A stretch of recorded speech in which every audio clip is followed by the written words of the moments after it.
Hi guys, welcome to the progressive run. One of my favorites because it allows us to do longer, harder efforts without it all being right up in our face to start with. As you can see from this graph, you build yourself into the intensity as you go. So no matter how you're feeling, if you're tired, if you're sore or whatever, you'd be really surprised when you start doing these runs, how you just roll out the door and then by halfway through it, you're like, oh no, I'm up and going, and you build into a great sort of second half of the run and get some really good pace under your belt. And all of that is done with this foundation or fatigue from the work earlier. So you're doing harder, longer efforts with stuff you've done beforehand, which is really, really good and something you don't generally get from interval training. So that's why I love this. It's a real good balance between being sort of friendly, user-friendly, and beneficial as well. Like, it's hard in the end, but it's not, debilitating from the start. So you're more likely to do the workout.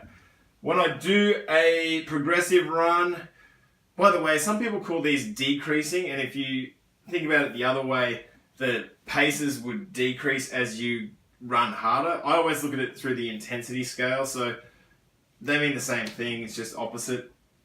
When I break it up, I always break the distances evenly. For example, 3K, 6K, 9K, 12K. I always do 4 steps for some reason, I don't know why. And I make my steps an even number as well. So that might be 15 seconds or 20 seconds.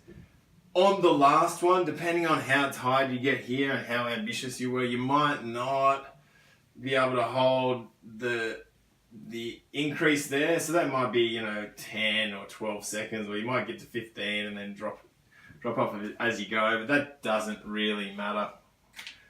An easy way to break this down is easy out the door, just roll out. Doesn't matter what happens. This doesn't have to be a pace, that doesn't have to be a flat line. You can start down here and get to there, and then by about 3K you can roll into, let's say, a marathon pace. You go, oh, feeling good. And then after another 3, half marathon pace, just that bit faster. And then around the 9K, yeah, I'm ready for this. Let's finish it off with a hard 3K to make it a good 12K set. And another way to look at this as well is to break it up. If you don't know your paces, like half marathon, marathon, and all that kind of thing, I'm still working mine out, by the way. You can break it into half and half and look at this like 2 parts of easy and 2 parts of hard. It's really beneficial, and you'd be surprised how damn quick you can do this last effort in. And as I say, because you're finishing off with a hard effort, do a 2 kilometer warm down. That's the progressive or the decreasing, depends who you talk to.